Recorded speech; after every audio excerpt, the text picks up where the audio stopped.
Good morning. I will call to order this regularly scheduled meeting of the Executive Committee for April 22nd, 2015. I'm Mayor Betsy Hodges, Chair of the committee, joined this morning by Council Vice President Glidden, Council Member Gordon, Council President Johnson, and Council Member Reich.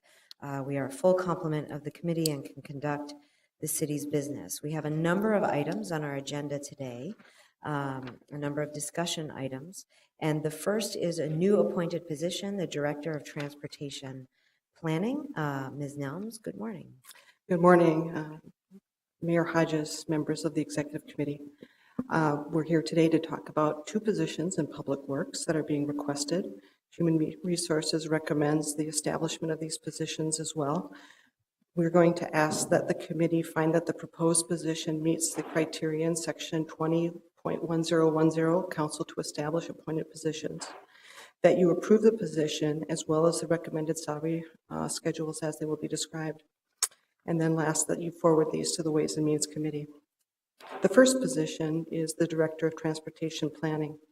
This position has been evaluated at grade level 15 with 685 points. And this position will have a salary range of $109,094 to $128,618. We ask that you approve the schedule and authorize annual step movement for the incumbent provided satisfactory or better performance in the job.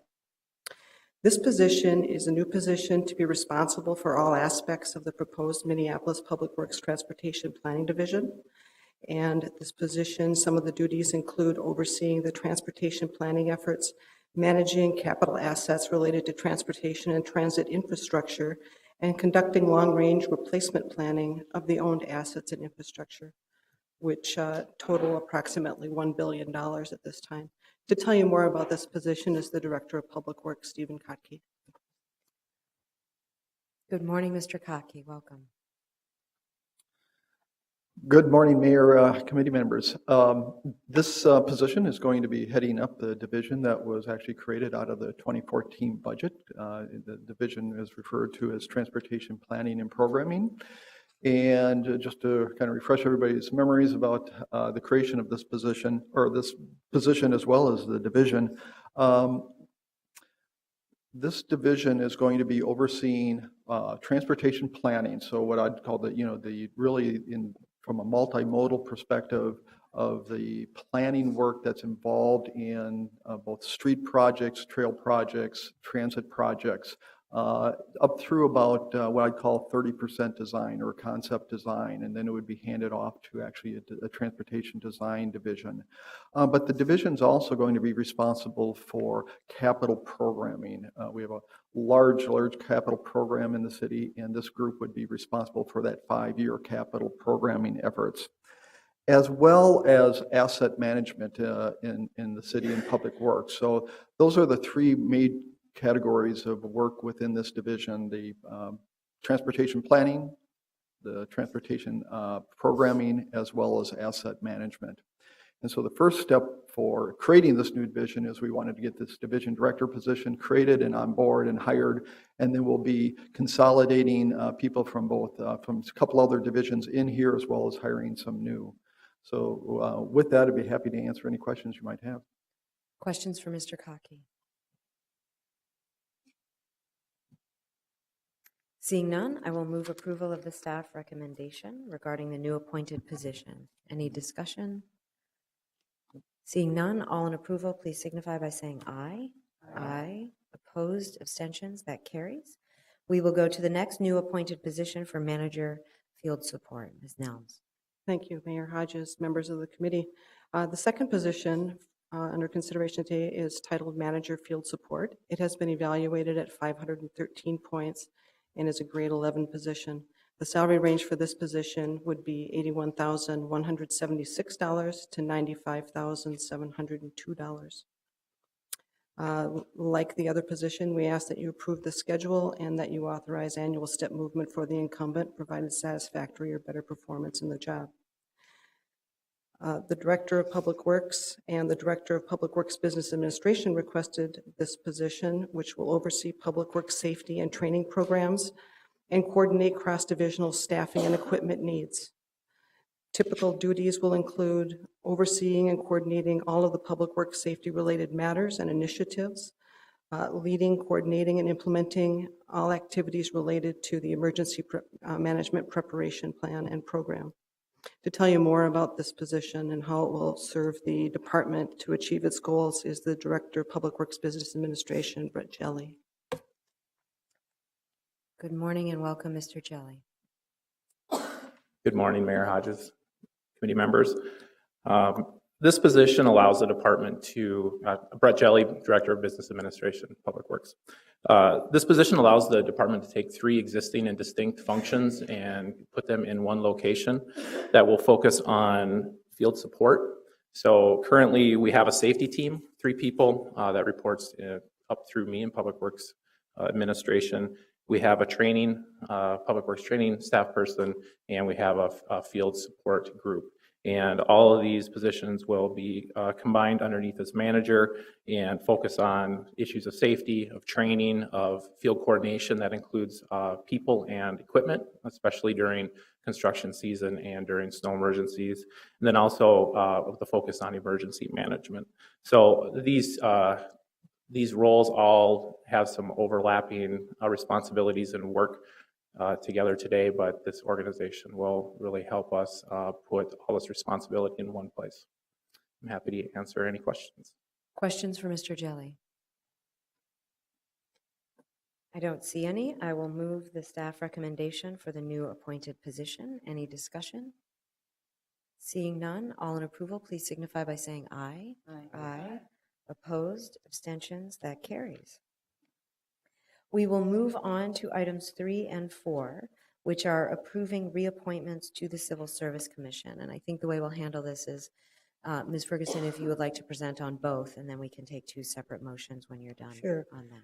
Mayor Hodges and members of the committee, for your consideration, we are asking for the approval of the reappointment of Christine Stewart as Civil Service Commissioner for a 3-year term beginning March 1st, 2015 and expiring February 28th, 2018 for referral to the Ways and Means Committee to schedule a public hearing. The second one is the approval of the reappointment of Macy Wheeler as Civil Service Commissioner for a 3-year term beginning March 1st, 2014 and expiring February 28th, 2017 for referral to the Ways and Means Committee to schedule a public hearing. Any questions on either of those? Then a motion would be in order. Madam President. Thank you, Madam Chair, and I will move both, I think separately, each of these items and just thank these individuals for their service. They've been longstanding members of the Civil Service Commission, and we appreciate their work on behalf of the city. So I'll move Ms. Stewart's appointment. Any discussion? I add my thanks to yours, Council President Johnson. All those in favor, please signify by saying aye. Aye. Aye. Opposed? Abstentions? Council President Johnson. All right, and I will move the reappointment of Macy Wheeler for Civil Service Commissioner. Any discussion? Seeing none, all in approval, please signify by saying aye. Aye. Aye. Opposed? Abstentions? And those go along with having public hearings at Ways and Means. Thank you. On those positions.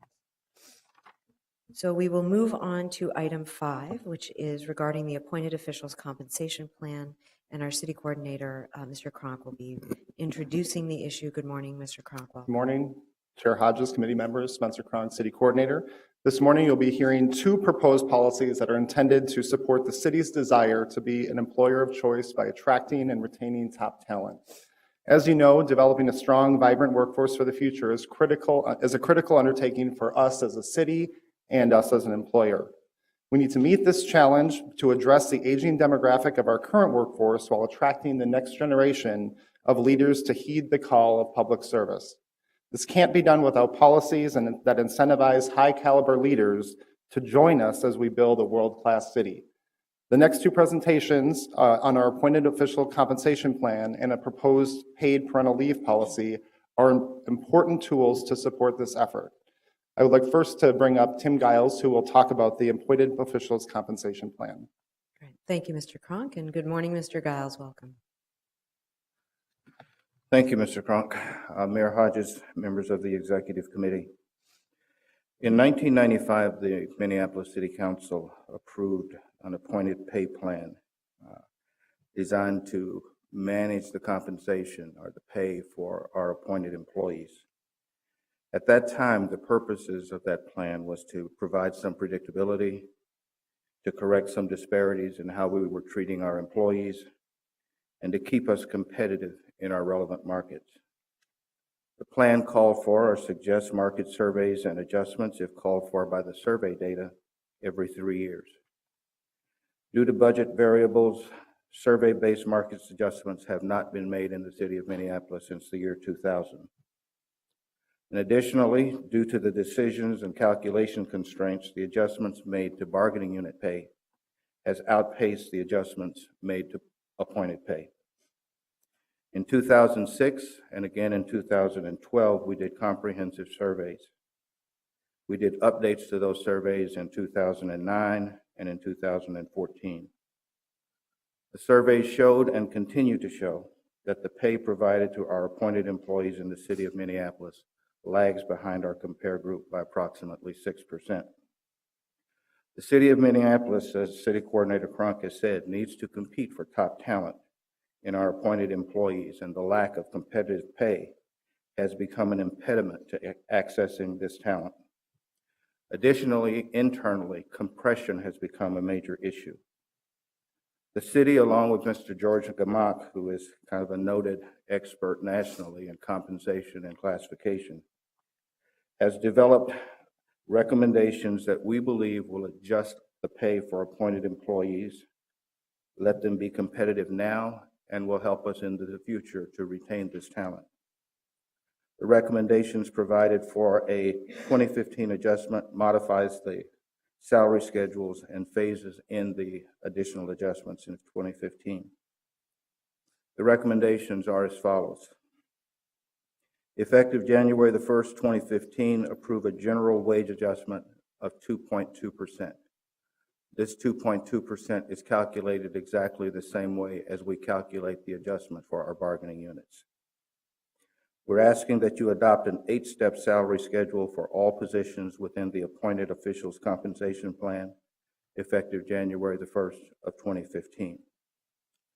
We're asking that you approve a transition of current employees to a corresponding step on the new schedule, so they'll be moving step for step. We're asking that you authorize annual step movement from the date of job entry and provided we have satisfactory or better performance. One of the things with our appointed employees, we require that documentation before they actually move. Asking you to direct staff to prepare a document for the administration and maintenance of the new compensation plan, including administrative mechanisms to maintain market competitiveness and internal equity.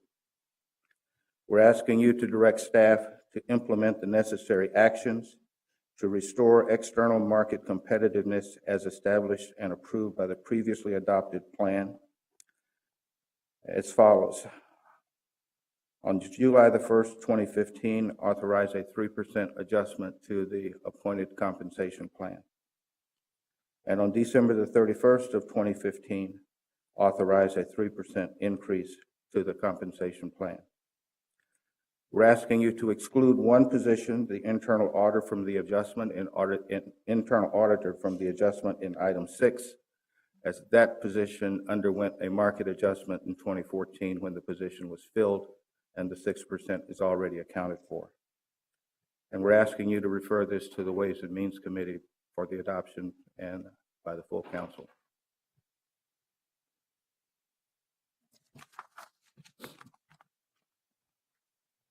Mr. Mayor Hodges, Cronk. council members, to make this more real, I thought it would be helpful to have a few examples from departments that are experiencing these challenges within their units. And so I've invited Director Kotke and Assessor Todd to provide examples from their areas.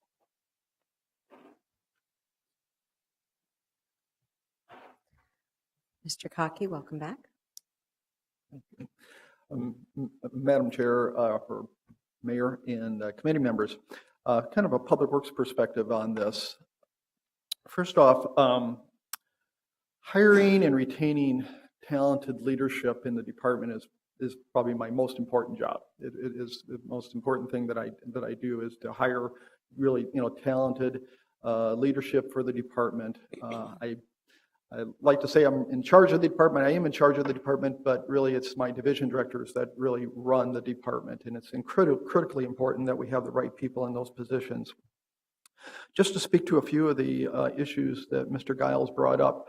On the issue of salary compression, that is a concern in Public Works. Most of my division directors are only making about a few percentage points higher than the people that are reporting to them, a number of the people are reporting.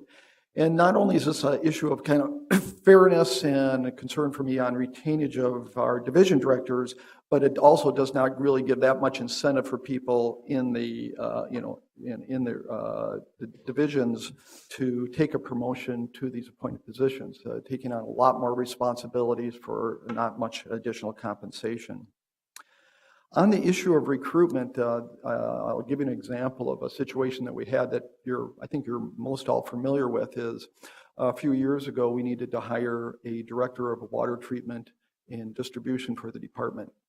And I mean, this is an incredibly important position in the city that's responsible for providing, reliable, safe drinking water from the Mississippi River to well over 500,000 people in both the city and in the area. And during that process, we actually did 2 recruitment processes, and in both times we had a very difficult time hiring the right person for the job, and that was primarily due, after doing some research, to the issue of the compensation level that we had for that position. What we ended up having to do for that position, and some of this you may remember, is because I think I was at this committee creating the position, we ended up creating a deputy director position for water, with the intent that we had some good people out there, but they needed some more experience. So we hired them in as a deputy director, and I was able to convince our director at the time, Bernie Bowler, to stay on with the city for a little bit more than a year to give that new person some experience on overseeing our division. And that worked out. Glenn Gerds is our director. He's doing a fabulous job. But I think it is an indication for us when we have to, recruit and we have these positions opened up. We do need to look broader in the region, and we're not competitive from a salary perspective in that position.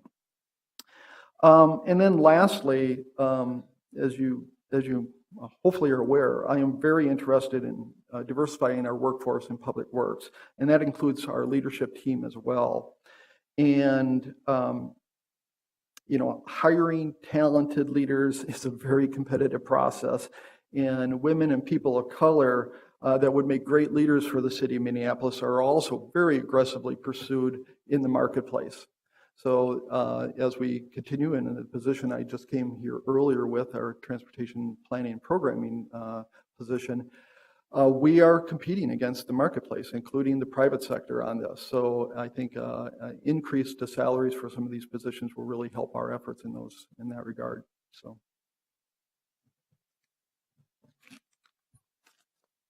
Mr. Todd, good morning.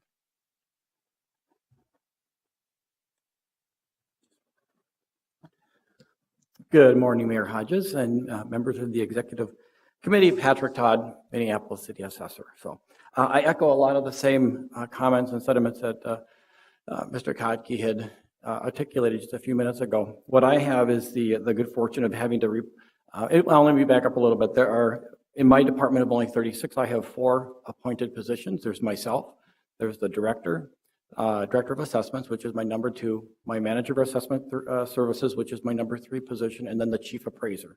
So there's only 4 of us, and then within the last 9 months, I've had to rehire for 2 of those. The director position, we had a significant amount of problems. It should be a relatively easy position to fill. Either we're going to be filling it with people from within the office, which is often our preference, or if we're not able to find someone within the office, it's generally someone that's a city assessor currently at a smaller municipality. Could be Eden Prairie, Minnetonka, could be St. Paul, smaller jurisdictions, but they're already doing city assessor work, but not necessarily on a large scale. So we had posted the position. I think it was open for around 3 weeks. We had a total of 6 applicants, which was not a lot. I would have hoped for more. I had no internal candidates. No, I had 2 internal candidates, but of the 6 candidates that we had, 2 did not meet the minimum qualifications. 2 did not have any supervisory experience. And then the 2 that did have supervisory experience, they were only supervising 3 or less staff, which to me was not enough staff. In that candidate pool, in that posting, we didn't hire anyone. Went back to HR and said we need to try to address this. What is the problem? As we looked into it, we found that most of the smaller jurisdictions, that could be the smaller cities, were actually paying more than the top step for the director position. We worked with HR and we were able to get a salary adjustment. We reposted the position. Again, we had 6 applicants, 5 were new, 1 was a repeat applicant. Of those applicants, I really only had 1 that I felt was a stellar, outstanding candidate that would have worked out really well. We went through the process. I did offer her the job. It was the city of Minnetonka, the city assessor, Rebecca Malmquist. She's been fabulous. When I went to negotiate with a contract, I offered her step 3 of the 4-step process, which is on our, at that time, our newly adjusted salary, only to find out that she was already making that. We were able to talk about, all the great things for Minneapolis, what my vision for the department was. I was able to convince her that Minneapolis is a great place to work. So she came for really a lateral salary. She had to give up her merit pay, that the Minnetonka offers merit pay, and she had to give up her vacation, because when we do hire appointed, you come in with 0 vacation. She doesn't have any regrets. I'm very, very happy. I think she saw the gray hair on my head and saw that there was some opportunities down the road here for her. And it's been really, she's been fabulous. So, but again, she truly, I think she had a net loss after I hired her, because of the vacation and because of merit pay. So this, I think, is very, very important. I think if we would have had I think that what's proposed today would have helped us quite a bit, but I would not have picked a different person even though. The second position was the manager of assessment services. This person's really only been in his position for about 2 weeks now, so it's very, very current. Again, it's an appointed position. This position was a position that I actually had a succession plan. I had a person in place for when my manager of assessment services, Scott Lindquist, was retiring, and that was about 2 weeks ago. We had someone in place for 3 years, learning, understudying, doing a lot of the work, so when he retired, boy, we were all set. 7 months ago, one of the counties hired him away because he's a very talented individual, offered him a lot more money, and he and I sat down. I tried to see what we could do to keep him, and we could not compete. So we lost that really great candidate, and that succession plan, which had a lot of invested. We posted the position. We had 6 candidates again. Of the 6 candidates, there was really only 1 candidate that was really a very qualified individual that could come into the city of Minneapolis, hit the ground running, and really not miss a beat. We offered him the position. He accepted the position. Again, he's another county. He put in his 2-week notice, but talked to the city manager of that city, and they said, please give us 24 hours. Let me back up. When we offered him top step, he would have to take a $2,000 cut in pay at our top step. We gave him the 24 hours. He came back, and this county offered him $13,000 more to stay. So now we were at a net $15,000. He said if we could come up 10, he'd be willing to take a cut in pay to continue to come to Minneapolis. We could not do that. So we went back to our candidate pool. There was not a number 2 candidate on there. I did take a look, and with the new salary, I aggressively pursued our candidate that we had lost to one of the other counties, and we were able to convince him with the vision that Rebecca and I have for the department from technology and the assessment, that with the new salary schedule and what we hope to be doing, that it was an exciting place to be, and we were able to attract him back. And so we were able to continue with that continuous succession plan, but it did, the bottom line is it was all about the salary, and it was all about the future of the city and the department. So, but if it wasn't for the salary, it would have been a problem. And if I take a look at what's being proposed and would have added that on to where the offers I was offering, I think we would have not have had either problem right out of the get-go. So that's what I have to say. Thank you, Mr. Todd. Mr. Giles. Thank you, Madam Mayor, members of the Executive Committee. I think it's important for people to understand that the adjustments that we're asking for here today do not place the city of Minneapolis at the top of our compare group. The market rate actually just puts us in the middle of the pack. But putting us in the middle of the pack at least gives us a fighting chance for getting the talent that we need. And I would ask for your approval. Questions? Councilmember Gordon. Thank you very much. I appreciate all the information. I also appreciate some supplemental information I was able to get from staff to understand this a little bit better. There was a summary of some market research that was done for us that was very useful and helpful. It might even be helpful to link that to the agenda for others to see. I don't know. I did have one question, and it had to do with people who have left the city. I will note that the stories and experiences are really informative and they're really helpful, as well as the information. Do we do exit interviews when people leave? I was trying to think about people in these positions and who've left. I think there's some from CPAD. I think our animal care and control director took another job somewhere a few years ago. Finance, some people have probably left. Do we ever ask them or get information about why they've left, and are they leaving to for a position in the private or public sector where they're making significantly more for a similar job? Madam Mayor, Councilmember Gordon, the exit interviews that we do are kind of irregular and spotty. We do exit interviews. We try to do exit interviews, but we've got to understand that those are voluntary types of things, and we often don't get the information that we would like to get. But we do try to get that information.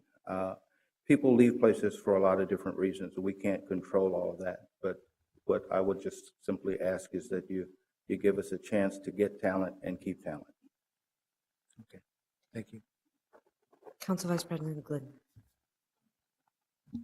Thanks, Madam Chair. Well, I'm very supportive of this action, and I appreciate too that we got some examples from departments of how this has been playing out with their attempts to hire qualified and talented staff and meet other goals for the enterprise.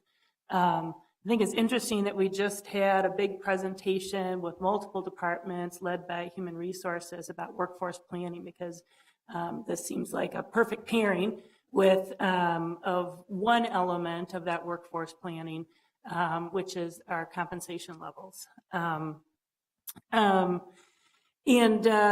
other thing I thought was really kind of interesting about some of these stories is that it's clear that salary is, at least from these anecdotal stories, is not the only driver. I mean, it's a lot of other things are very attractive to candidates about working in the city of Minneapolis, and how important that is for us to recognize this is really a unique experience to work in the biggest city in the state of Minnesota, and all the types of things that you can get experience doing here.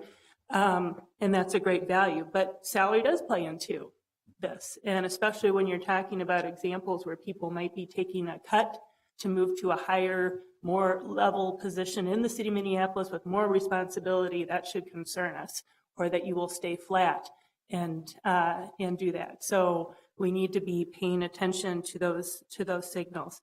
One thing I know you didn't mention, but I think my understanding is that in some ways this action around appointeds kind of matches some actions that we have been taking to look at our bargaining units as a whole and kind of right size where they're at in competition with the market. And I wondered if maybe you could say a piece about that, because I think that, you know, this is sort of the pairing of where we need to be and sort of fairness to our employees and thinking about how we remain competitive with all of our employee base.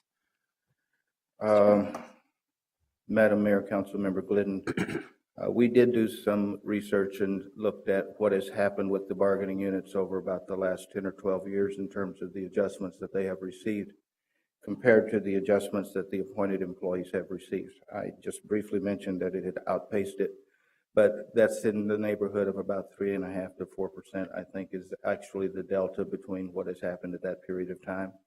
A good portion of that goes back to 2002 when the 2% cap was first implemented, and the appointed and non-represented employees at that particular time did not get a 2%. They actually took a 0 on their salary schedule.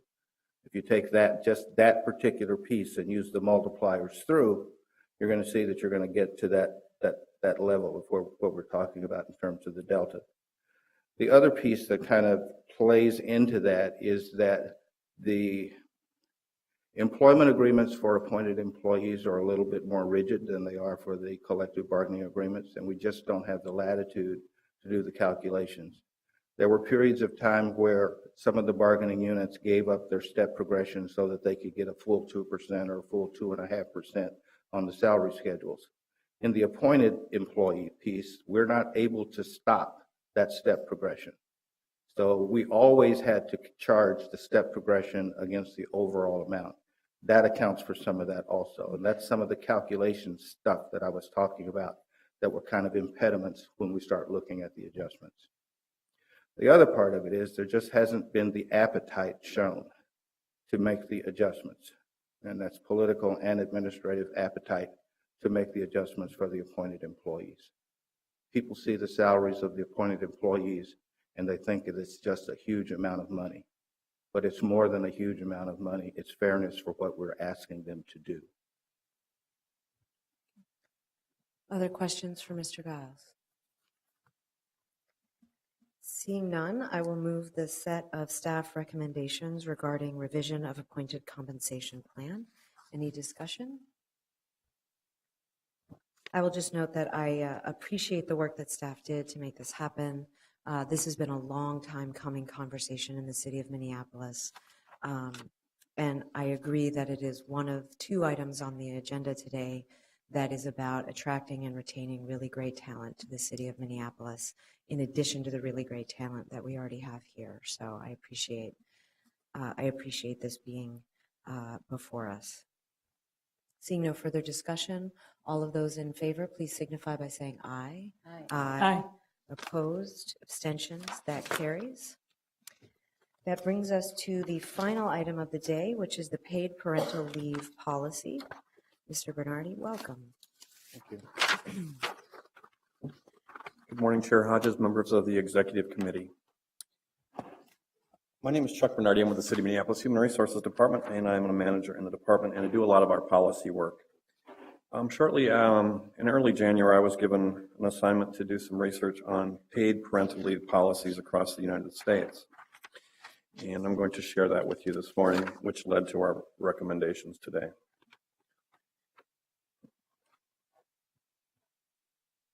The business case for paid parental leave. As we've talked about this morning, the city strives to be an employer of choice. This will be another tool the city can use to attract and retain city employees. This will enhance our ability to recruit and retain top talent, and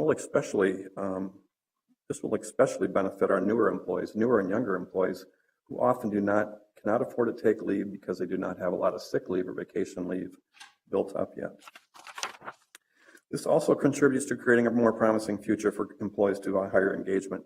As you may recall, in our last employee engagement survey last year, creating a promising future was an enterprise initiative that the City of Minneapolis has undertaken, trying to do it at an enterprise level and also at the department level.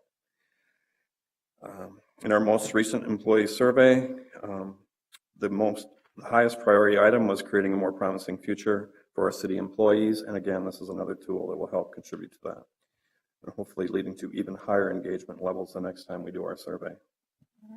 This will also strengthen working families by providing better life-work balance and also helping employees not worrying about their next paycheck if this is so adopted. Summary of research. I reached out to my colleagues in the public sector, most notably locally, but also nationally, and there's not a lot of paid parental leave policies in place yet, but there is a growing trend at the federal level, the state level, the county, and city level. Locally, we have paid parental leave policies in Brooklyn Park, St. Louis Park, the city of St. Paul, and most recently, Hennepin County. What I did find in my research, providing parental leave is most often part of a city's FMLA policy, where employees are allowed to use accrued vacation time when they do request leave under a family medical leave. In terms of how this would compare to what other organizations locally are doing, Hennepin County passed a policy that went into effect April 1st. They're providing 3 weeks for the birth mother 3 weeks for the spouse, and 3 weeks for the parents when they adopt a child. City Excuse of me, Brooklyn- Mr. Bernardi, I'm sorry to interrupt, sorry. but Council Vice President Glidden has a question. Anyway, it was just because it was just right on the slide and that you're on right now on the comparisons with the local and state government agencies. And I was just curious about that as the comparison, because I know in some ways, some aspects of the city compare with the private market. And I was curious what you found out about the private market. Is that also sort of in the kind of newer stages of providing paid parental leave similar to the public sector market, or is the private employer market in a different state of providing that type of benefit? Chair Hodges, Councilmember Glidden. I did do a lot of research on private sector practices, and some of the Fortune 500 companies do provide a much more significant, generous benefit in terms of paid parental leave. But I also found that a lot of them only provide unpaid parental leave. I have all that research in my office. I cannot recite it off the top of my head, but yes, in a lot of cases, larger healthcare organizations and the Fortune 50 do provide more generous benefits in terms of paid parental leave than what's being recommended here today. So, if you want to proceed. Okay, City of Brooklyn Park passed a policy that went into effect last October. They're providing 2 weeks, 2-2-2, again, 2 weeks for the birth mother, 2 weeks for the spouse, and 2 weeks for both parents when an adoption occurs. They do have some stringencies tied to getting that second week of leave. City of St. Paul passed a policy effective January 1st as well. They're offering 4 weeks to the birth mother, 2 weeks to the spouse, and 2 weeks for both parents when an adoption occurs. City of St. Louis Park passed one policy that went into effect on January 1st as well, and they're offering 3 weeks across the board. University of Minnesota also has paid leave policies they're different for their faculty versus their civil service and union employees. For university civil service and union employees, it's 2-2-2. For faculty, it varies, but they offer six for the birth mother, 2 for the other parent, and 2 for both parents that are in an adoption situation. In terms of benefits, we believe providing this benefit to our city employees will provide greater employee commitment and engagement, leading to higher retention. It will reduce costs in terms associated with rehiring and retraining. Hopefully some of those people that may have left to another organization may not have a paid parental leave policy, and this could be one tool that could be used to keep those folks here. We're competitive in the labor market, and it will provide a safety net, as I referred to earlier, for our newer employees who may not often have a lot of sick leave accrued. Anticipated costs. Increased costs associated with backfilling of positions while employees are on leave. Backfilling costs could include hiring temporary employees, paying overtime to existing staff, and also lost productivity or decreased levels of customer service while these employees are out. There may also be a perception of employees who will not be eligible for this benefit or would not benefit from the policy. The projected cost or average cost of providing one regular full-time employee 3 weeks of paid leave is about $5,500. That only includes wages and fringe. And last year, 2014, the City of Minneapolis medical plan had about 90 maternity leaves. So in terms of pure dollars, it would roughly be about $400,000 plus per year. The recommendations are listed on the next slide. We're recommending that up to 3 weeks of paid leave be provided to city employees, full-time regular employees. Eligibility based on a person's ability to accrue sick leave. What that really means is an employee would have to be a permanent or regular employee, full-time, part-time, or seasonal. And eligibility, we're also looking at providing this to employees who don't have a history of misusing their sick leave.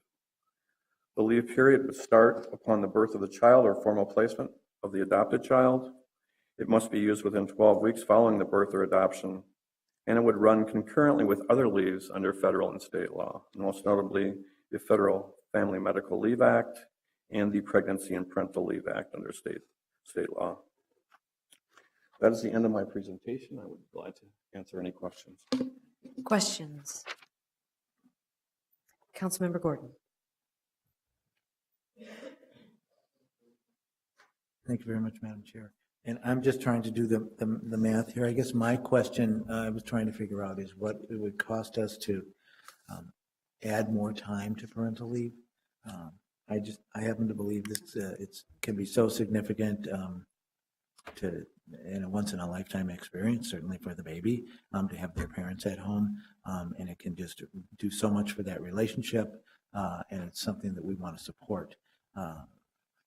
And I realize that I believe you said 400,000 per year, so I just divided that into three, and so if we added another week, that would then increase that another 130,000. Do we think, or do we even know how many people would want to use all 3 weeks? How will we judged that? And is that a good number to look at? And if we decided we wanted to do 6 weeks, do you think then we'd say that would cost the city $800,000 a year? Mayor Hodges, Councilmember Gordon, my friend from finance is here to talk about this. Ms. Christensen, good morning. Good morning, Mayor Hodges, Councilmember Gordon. In terms of a budgetary impact, actually, the paid parenting leave does not necessarily have a discrete budgetary impact because the manner in which we budget for employee compensation is an assumption that we pay for a whole year's worth of compensation for the employee, whether it's as paid parenting leave, whether it's as sick or vacation time. In terms of the quote-unquote cost, the real cost to the city is generally related to the effort needed to backfill for the position and or the longer-term liability associated with the employee not taking their accrued time, meaning that if folks that are out on leave happen to have a significant amount of sick or vacation time, which they've accrued through the generous benefits of the city, and they're not using that, they're holding on to that time for later use and or payout at a later time. So on an annual basis, there really isn't a budgetary impact. It more relates to a longer term liability of paying it out when they leave. Does that help? I think that helps, but I'm not sure if that just didn't muddy the water so much that I can now tell my colleagues there's no budgetary impact. So we could double the weeks, and we heard from staff that there's no budgetary impact until they actually leave the city. And that's not quite what you're saying? No, notwithstanding the fact that somebody has to do the work when the people aren't here, which does have a monetary impact and a productivity impact, which is really hard to equate to actual dollars. But on an annual basis, again, it's more related to the ability to have staff deployed and working and filling in for other staff, as well as that longer term impact. Well, so I would like to explore the possibility of adding more time. And I even noticed that some of the other jurisdictions added time to the birth mother, but not others. And I really liked that it was balanced. I mean, I like a lot of things about this proposal. I'm hoping and I'm expecting it to be retroactive, and it'll go to January 1st, because I know we just approved a whole compensation policy and we made that retroactive, and it seems like that's a way to align it. But I also wouldn't mind getting, so I don't know then how to quantify it and how to, between now and the council meeting, look at and explore with my colleagues what are the costs related to expanding the time a little bit. You might also talk a little bit about how our employees can use some of their vacation and paid time to get to 6 weeks, and is that doable? Would that be easy? Is that kind of a theory that we're working with? But also maybe we can think more about how to get more information about how we could talk about what is the cost of adding a week or adding more time between then and now too. Mayor Hodges, Councilmember Gordon, if we just use pure averages, we're looking at about $1,800 per employee per week in terms of salary, wages, and benefits. And so then all we need to know is what we're expecting on an average year. Maybe we could start thinking we'll expect a little less, because we know we have a silver tsunami going on in the city, right? And silver inheritance don't have many babies unless we get grandparental leave, which that's something we ought to think about, team. All right, never mind that. So how many people do we think, I think it even said in the report, how many were eligible? 90? Do we expect 90 as an average per year? Mayor Hodges, Councilmember Gordon, in 2013 and 2012, I believe we had approximately 100 events that would qualify under this, and we also had 5 adoptions during that 3-year period. Based on conversations with our FMLA coordinator yesterday, we've had 38 either current requests or previous requests going back to January 1st. If we were going to do this retroactively, approximately 14 employees would benefit from that decision. Ms. Christensen, did you have something you wanted to add? Yes, Madam Mayor, Councilmember Gordon, I did want to address one item that you mentioned, and that is the interplay between the implementation of a paid parenting leave in relation to existing benefits that are available to current employees, and the difference of the proposal that we're bringing forward with other jurisdictions. Many other jurisdictions require that in order for the employee to be eligible to utilize the paid parenting leave, they must have exhausted their existing available paid compensated time. And the proposal that is before you today would allow the employee to tap into that resource first, and then be able to rely on their existing balances if they wish to extend their leave time beyond that.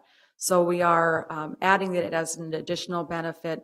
It provides for a safety net for the folks who may not have at least 3 weeks of paid, compensated paid time available to them.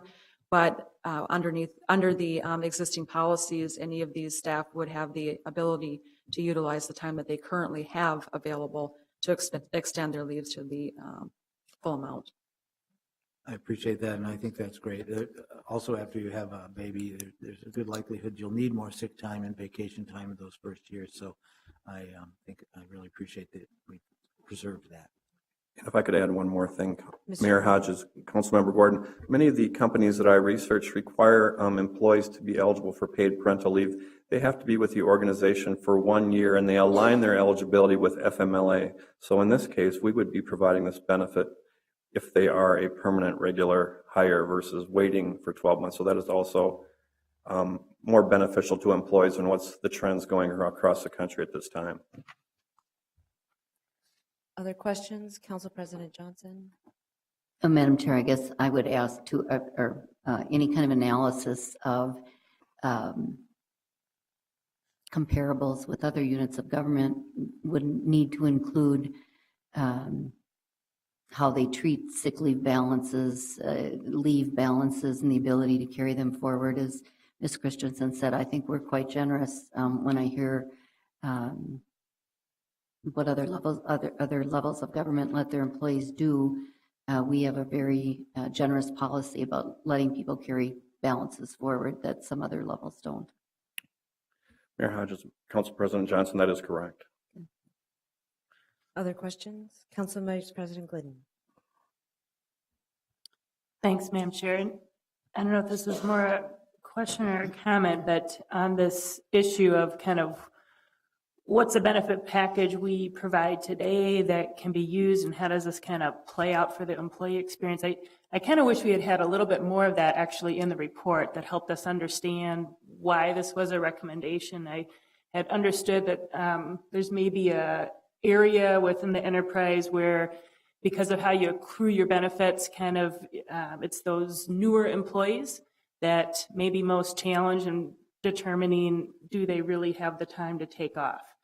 And, maybe you want to think about how we can have an addition to this report that explains some of those benefit accruals and where we think there's a gap, or why we think that's a driver of kind of where a policy would be most beneficial and helpful to our employees. And again, I think this is, we're in a hiring phase now that we have not been in for some time. And we think that, what was the figure? About 10% of our workforce might turn over every year, which says that we'll have more new employees. Of course, we don't know the ages of those employees, but it just says again that there will be an area, if in fact this policy does help most newer employees than those with significant tenure because of how our benefit balances accrue, then it'd be helpful just to understand that piece.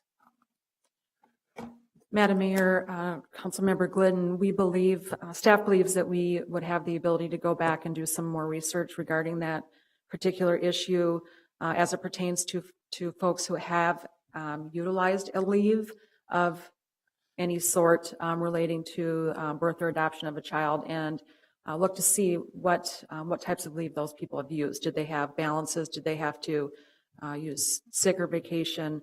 And we can provide you hopefully with a summary of that, just for a comparative of who may have benefited from having this program in the past. Yeah. The other thing I'll just say that I have no research to back this up, so I'll kind of look to our HR folks. But I think this, the way that we allow our benefits to accrue over years is something that is a little bit more common to public sector than to the private employer. So again, kind of talking about that comparison, I look at my husband. He works for a private employer, and he's worked for many major companies in the Twin Cities area, and in general, you get a set benefit per year as opposed to carrying over and adding to that accrual. So as we're looking at this, and I do think it's important for us to compare ourselves to the private market in terms of how competitive we are in our benefits and packages, but also we need to make sure we're explaining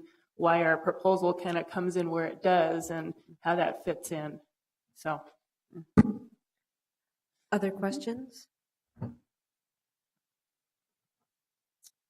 Then what I am going to do is move a recommendation that has an amendment to item number 2, and I will just move it this way. So first recommendation, approve a paid parental leave policy that will provide up to 3 weeks, 120 hours of paid leave to eligible employees when a qualifying event, for example, birth of a newborn child or adoption of a child occurs.